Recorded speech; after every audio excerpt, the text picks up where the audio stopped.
Welcome back. It's Wednesday. I'm Lashana Guy, and this is Good News Only, the show where we discuss the stories that uplift and bring us all together. Every weekday at 10:30 a.m., we are discussing the good news only, the feel-good headlines, the community and local wins that bring a little more light to your day.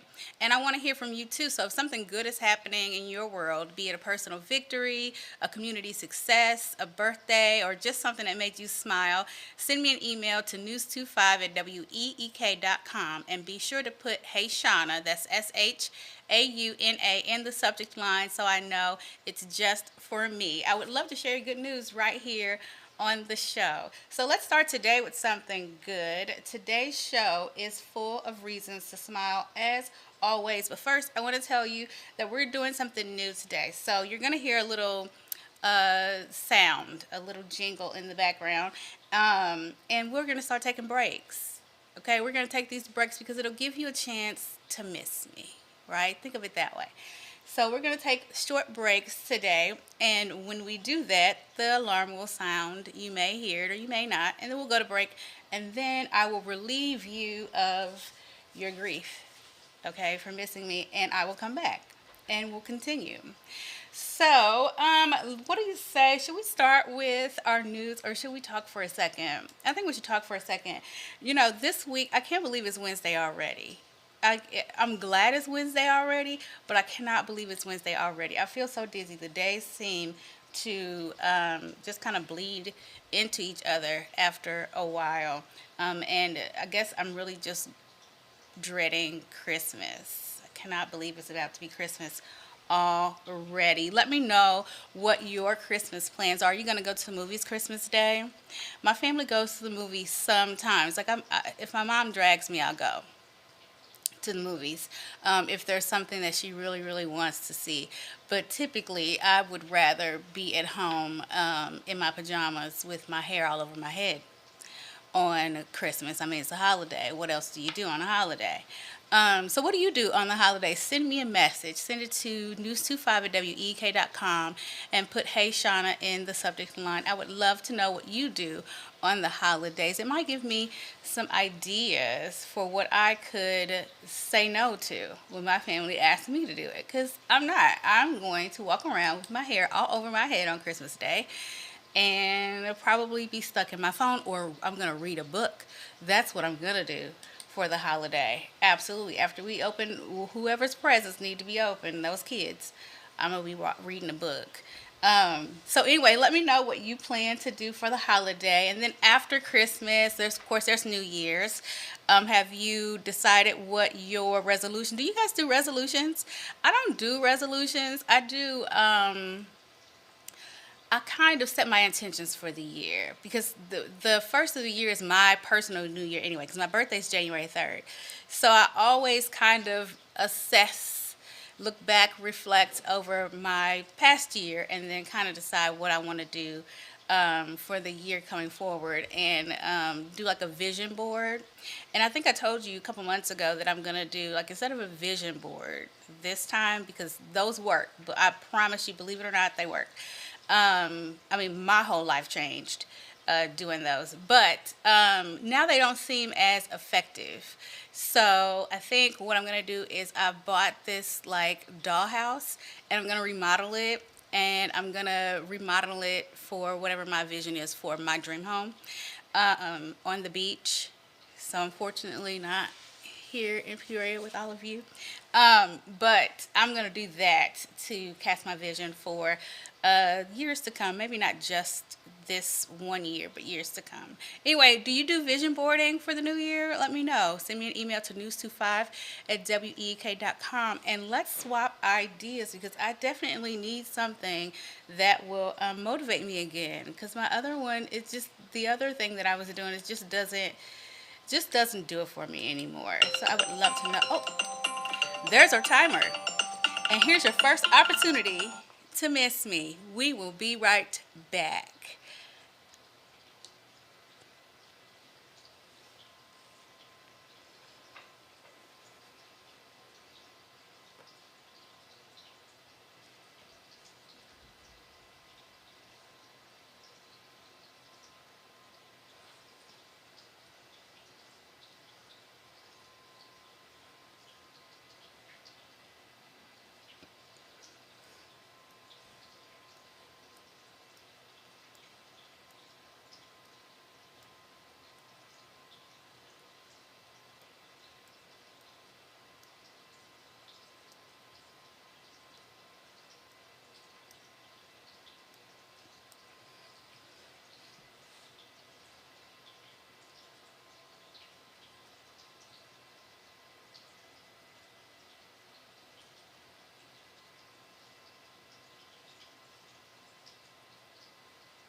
would be horrible.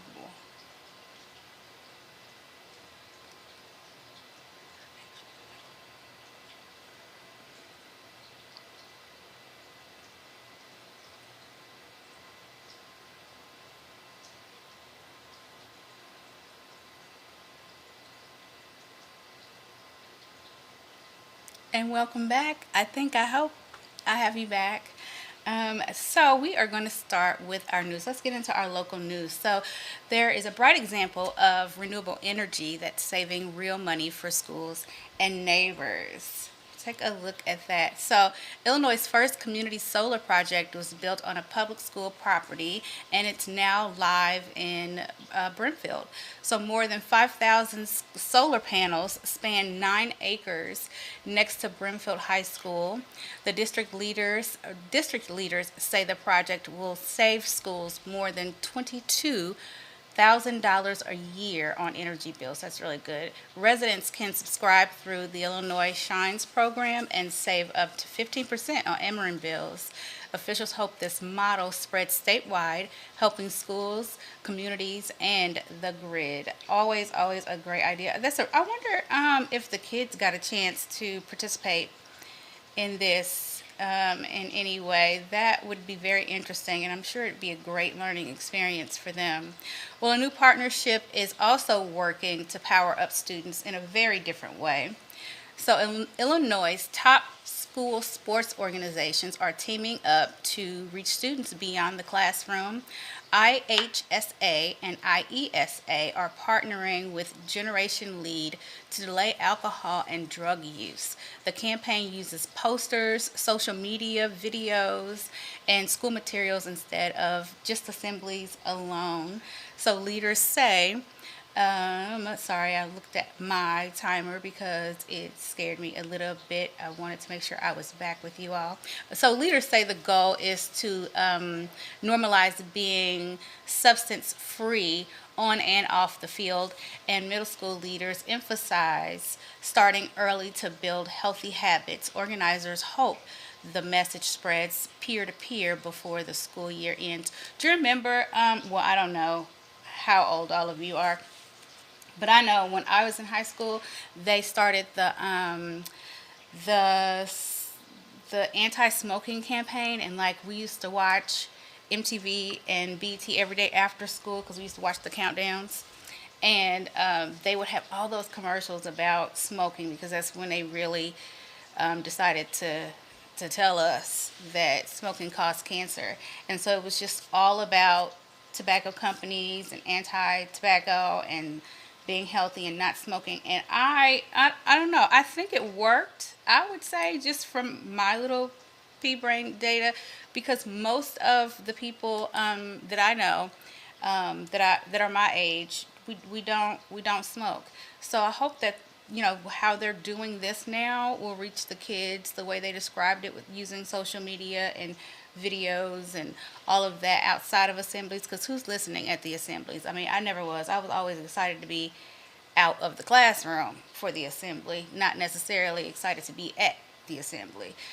So I hope that this will help, because there's so much that our kids and the adults, if we're honest, can get into now in terms of substances. So let's hope that works. And Marshall County High School senior got a heartfelt surprise from the stands. Look, so Milland High's Emma Franks spotted a special guest during Monday night's home game. A family friend by the name of Lisa Funcanen left her nursing home to finally watch Emma play. Coaches and Emma's mom kept the visit a secret until game night.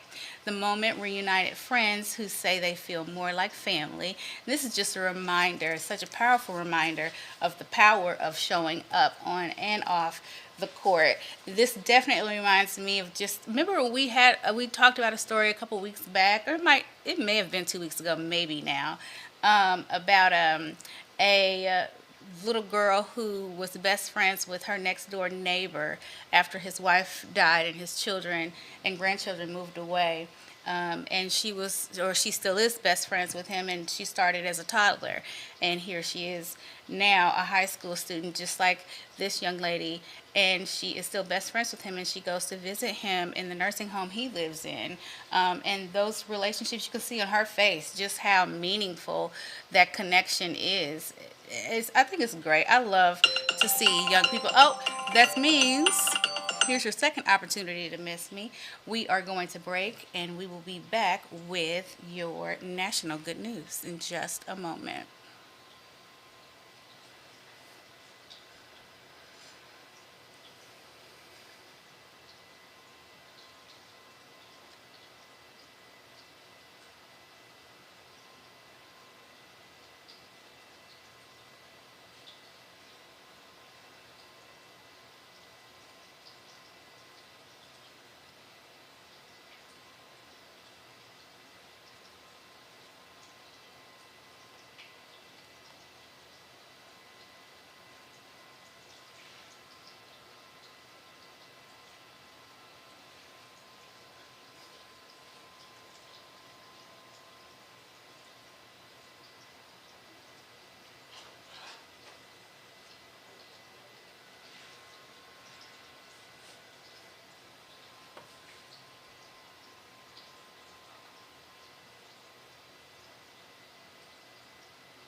And welcome back. I know you are absolutely beside yourself in anticipation of my return. I'm back now, and now we're going to talk about another story of resilience, this time with four legs.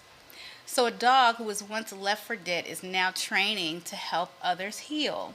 Little Leo survived severe injuries after being hit by a car and left on the roadside for days. I cannot imagine that. Days. Um, Little Leo was left. After fighting infection and losing a leg, he made a remarkable recovery. And his owner, who you just saw there, says that Leo showed natural therapy dog traits. And she says that he's calm and gentle and he's people loving. You can tell she loves this dog. I don't know if, like, for him to be a therapy dog, if he's got to go and live with another family, or if it's just maybe she takes him to visit people, but she adores this dog, and I can't imagine that she would easily part with him, because you can tell the way she talks about him. She even gets choked up in the story, just talking about how she didn't think he would make it, and about just how he has and how proud of him she is, and just his character, how his disposition. She loves this dog, so I cannot imagine that she would part from him. So she says that he's people loving and makes him the perfect therapy dog, and so he's now taking therapy dog classes and was fitted for a wheelchair. That is unfortunate, but I think that'd be so cute. A little dog with the little wheels. I wonder if it's like in the movie. What was that movie Jennifer Lopez was in with? Oh my, was it Jane Fonda? Oh my God, I love Jane Fonda. But where she was gonna marry Jane Fonda's son. Was it Monster-in-Law? I think is what it was called. But anyway, the little dog had no legs. That little dog had no legs, and it had like two wheels strapped to the back of its body, like on a little harness, and that's what it used to get around. But it was the cutest little thing. But the goal is for Leo to be certified by late spring or summer, turning survival into service. So good luck to him, and I'm so glad he survived. That sounds like a scary, scary experience. From second chances to holiday magic for kids who deserve both. So look at this. So Nebraska kids with visual impairments got a holiday shopping experience of their own. A nonprofit gave $100 gift cards to 100 children, and no parents were allowed. Each child was paired with a volunteer shopping buddy, and the event marks the 65th year of the Ruth Sokoff Christmas shopping party. Organizers say it gives kids independence, confidence, and joy. And one young shopper rated the day 100 out of 100. Look at that. You know, this, have you ever, there's an app for, I think it's called Be My Eyes. I almost forgot the name of it, but I think I just remembered the name of it. I think it's called Be My Eyes. But there's an app. At least I know it's definitely on iPhone. I don't know if it's on Android. I would imagine that it is today. But it's an app where people who are visually impaired, if they need help seeing something, they can dial in on this app, and the app will then alert you that someone needs you, and you click on it, and then they'll ask you to be their eyes for whatever it is that they're trying to see. Like, I know I answered a couple calls. A couple calls I answered, people were they were at the grocery store trying to pick out, like, is this spinach or is this lettuce?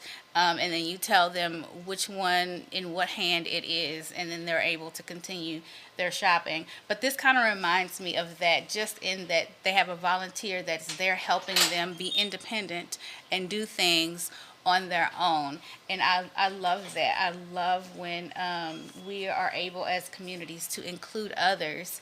And, we don't just leave people behind because they have some sort of impairment or they don't function exactly the way that we do. I think this is great that they get to shop and buy things I'm sure they all bought things for their parents, which I'm sure is another reason why they don't have parents involved in the actual shopping process. But this is a great thing. And here is your next opportunity to sorely miss me. We will be right back with more national news.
Welcome back. We have a busy studio this afternoon. Forgive our noisiness.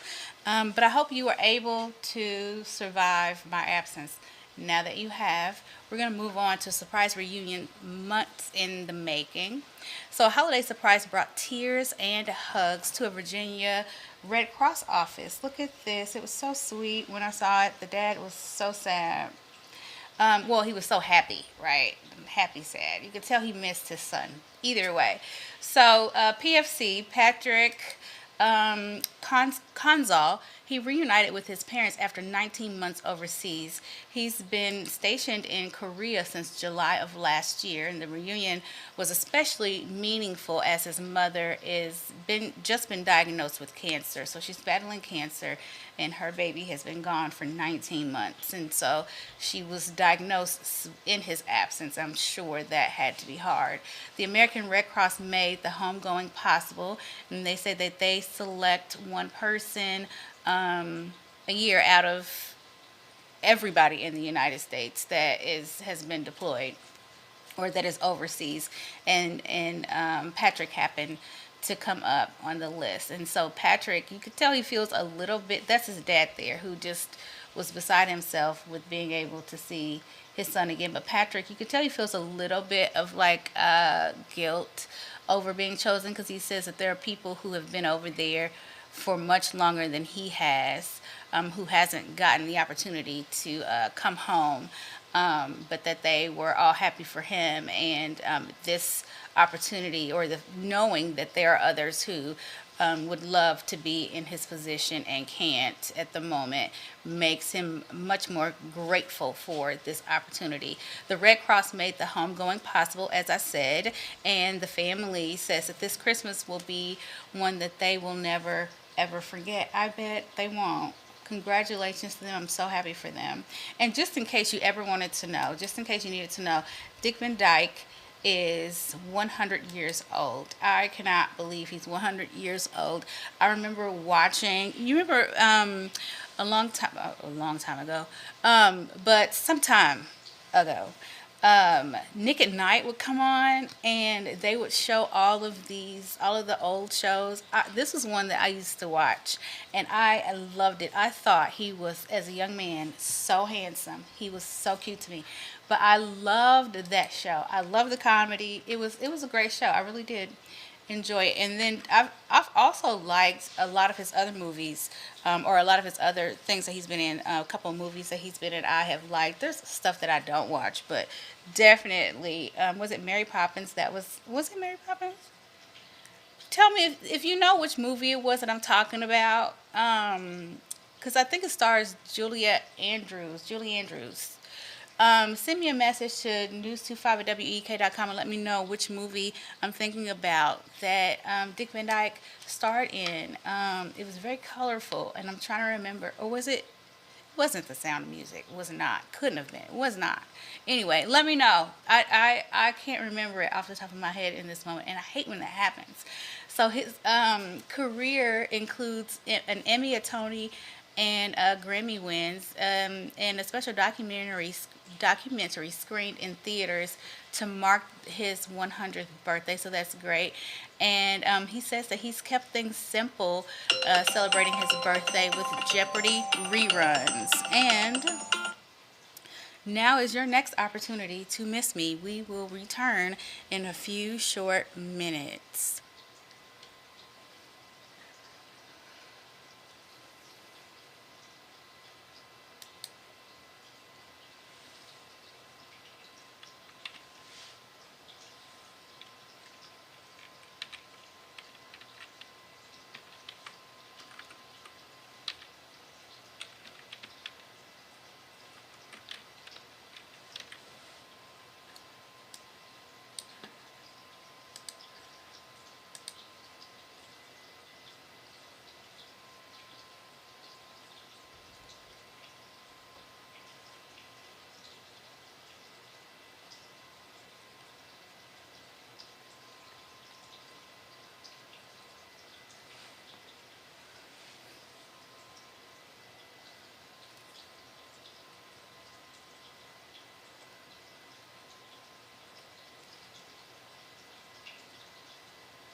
And we're back.